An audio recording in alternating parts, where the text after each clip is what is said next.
myself first. I'm Dr. Cheridine Oro Josef. I'm from the Philippines, specifically from Marikina City, which is in Metro Manila. And I'm actually a family medicine practitioner as well as a geriatric medicine specialist there. I'm handling 4 retirement homes in the Philippines, which is quite not normal for a country like ours.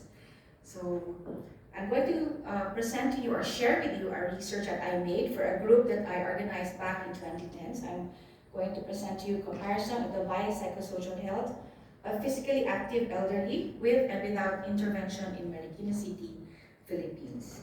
So the Philippines is actually, we have a big population, but slowly we are becoming an aging population. Around 8.5% of our population is already elderly.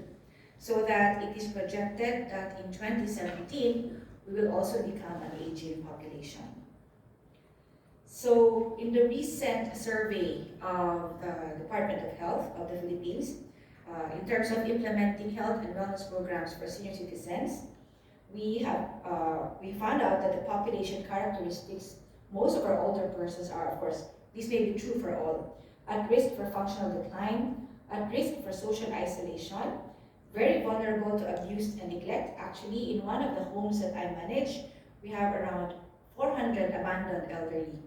Okay, those are the older persons they found on the streets and they bring them to the retirement home managed by the Department of Social Welfare. And of course, the risk factors and unhealthy behaviors from the different life stages that the older person went through, they manifest as poor health outcomes in later life.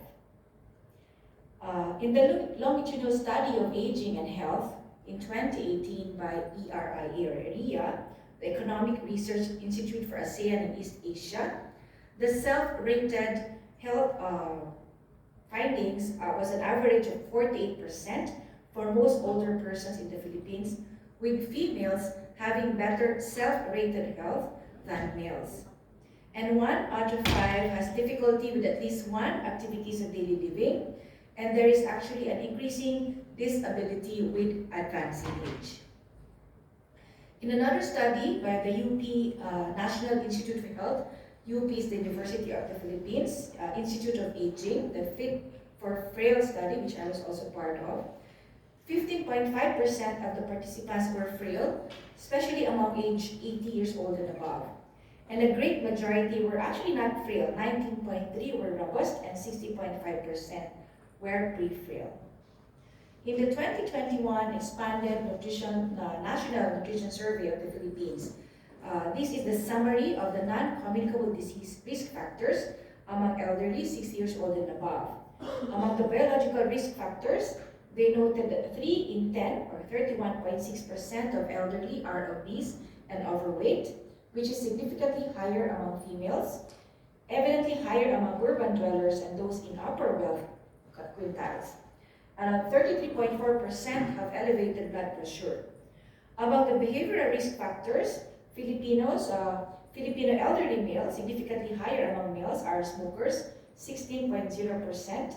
14.8% are current alcohol drinkers in the past 30 days when the study was done. Again, significantly higher among males and rural dwellers. 42.2% are engaged in binge drinking among current drinkers in the past 30 days when the survey was done. And 47.8%, which is a bit high, are insufficiently physically active, and this is significantly higher among females.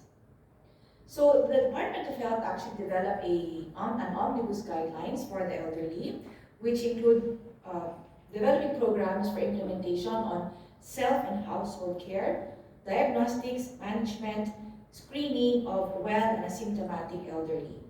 Among the self and household care, this includes looking into the healthy lifestyle practices of older persons, looking into their household investments, looking into community activities that they attend, immunizations available, and self-monitoring and self-testing, health-seeking behavior, supportive therapy or symptom relief, and of course, first aid and basic emergency care. And in terms of screening, we actually now promote risk factor assessing the risk factors of our older persons through requesting for laboratory exams, and then questionnaires, screen laboratory imaging tests.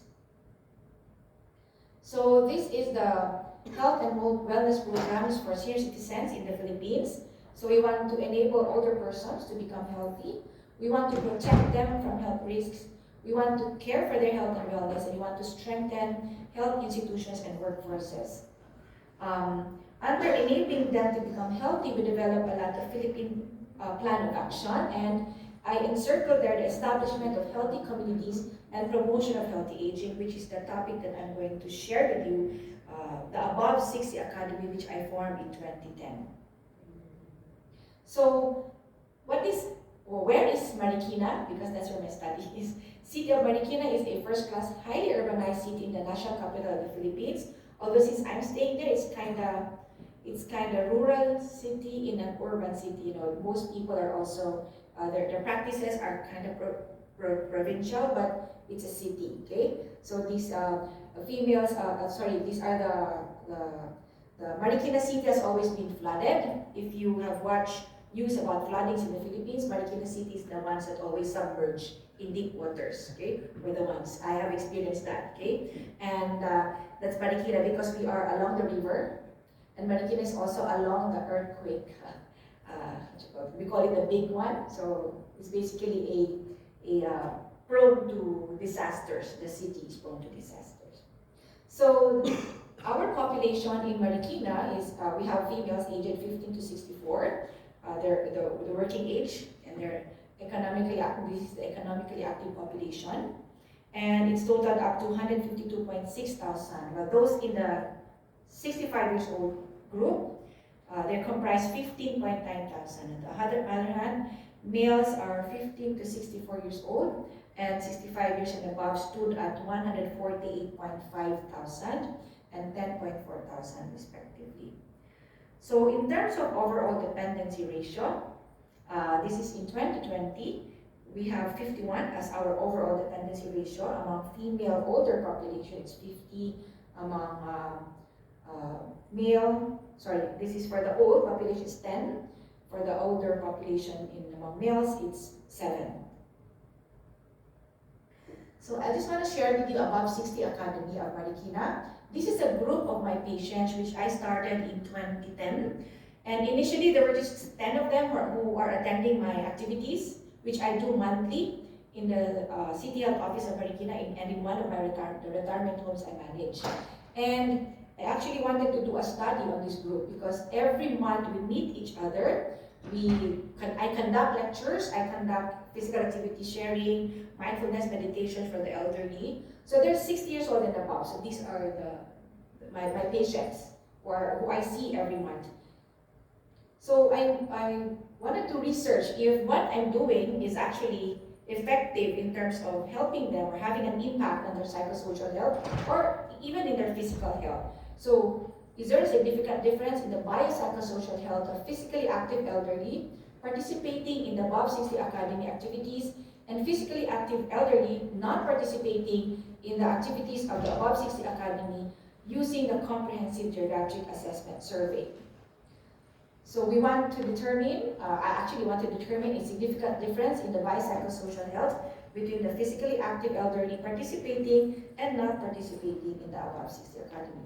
Specifically, I would want to identify the representative study population of physically active elderly, assess the biopsychosocial health of the two groups, determine whether there is a significant statistical difference between the two study populations in terms of their biopsychosocial health, and to determine the perceptions of the physically active elderly participants of the ABOVE60 Academy regarding the effects of the intervention to their biopsychosocial health. This is actually my conceptual framework. So I'm comparing those who are attending the ABOVE60 Academy activities and those who are not attending the ABOVE60 Academy. So of course, there are a lot of confounding factors considering the comprehensive geriatric exam. I have to look into environmental, emotional, vocational, spiritual, social, physical, and intellectual health of the patients. So the population that I studied were senior citizens in Marikina, and I classified them as physically active, meaning they're able to do household chores, all the activities of daily living, able to bath, able to go out, mingle with friends. These physically active elderly are classified as either with intervention or without intervention, depending on their participation or non-participation in the above 60 academy activities. So we had a one-on-one interview. I had a one-on-one interview with my patients. I did the nutritional health checklist, geriatric professional scale, activities of daily living, the mini mental state exam, and I also did the time up and go tests. Of course, this is just a shortened CGA, okay? And in terms of biopsychosocial health, I use certain tools. So biological, I do the nutritional health survey and then activities of daily living and the time up and go test. In terms of psychological, I did a geriatric regression scale, but I did the shortened version, the 15 questions, not the 30 questions questionnaire, and also the MMSE, or the mini mental state exam. And then we also did, there's a Filipino version for MMSE, and that's what I actually used for the patients. And then, of course, for social, I just asked an interview on what they do on a day-to-day basis. Do they volunteer in their senior citizens offices in their own local communities, or barangays we call it. So we actually did a living statistic test just to analyze the results that I found out. We calculated variances between the participants and non-participants of the Above 60 Academy, and we did a one-way analysis of variance between groups for the homogeneous groups, and the robust test for equality of the means was used for the heterogeneous groups. So for the results, we actually we have more, of course, 66% attending the Above 60 Academy because it's a convenient something. They attend the activities every month, so it's easy for me to interview them and talk to them. While those who are not attending, I have to go to the barangays and talk to them one by one. So it's around 30%. And in terms of gender, there were more females than males. And then, of course, in terms of the status, mostly still are married. Around 37% are widows, and of course, the rest are single, elderly. So in terms of homogeneity of variances, we saw that there's not much difference. And for the results, we noted that in terms of the nutritional health, they're almost the same. Time up and go test is almost the same. Activities of daily living is almost the same. But with the MMSE, the mini mental state exam, it is a little bit significant. And also the time up and go test was also a little bit significant. And also the same, this is what we just saw. So in conclusion, the physical and functional component, which is the NHG, the ADL, and TUG, showed that there is no statistically significant difference. So meaning those who are attending my activities and those who are not attending my activities, they have the same physical health-seeking behaviors and physical health. But the test that focuses on the psychological components, which is the geriatric depression scale and the mini mental state exam, show that there is actually a statistically significant difference. And so what am I saying? Patients, older persons who are attending the monthly activities above 60 Academy are somehow more socially and psychosocially healthy.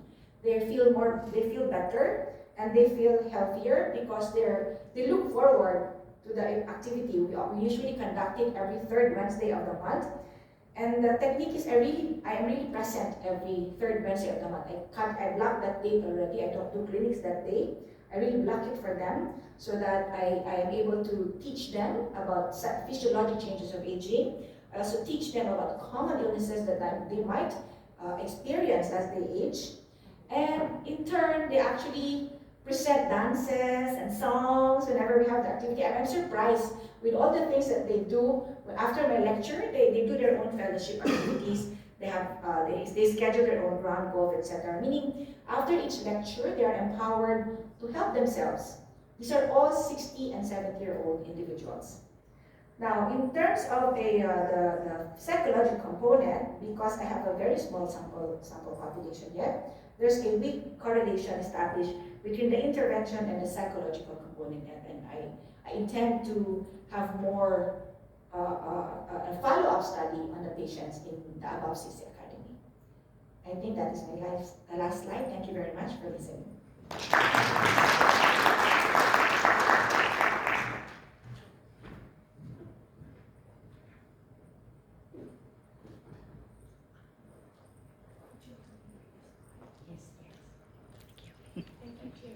Thank you.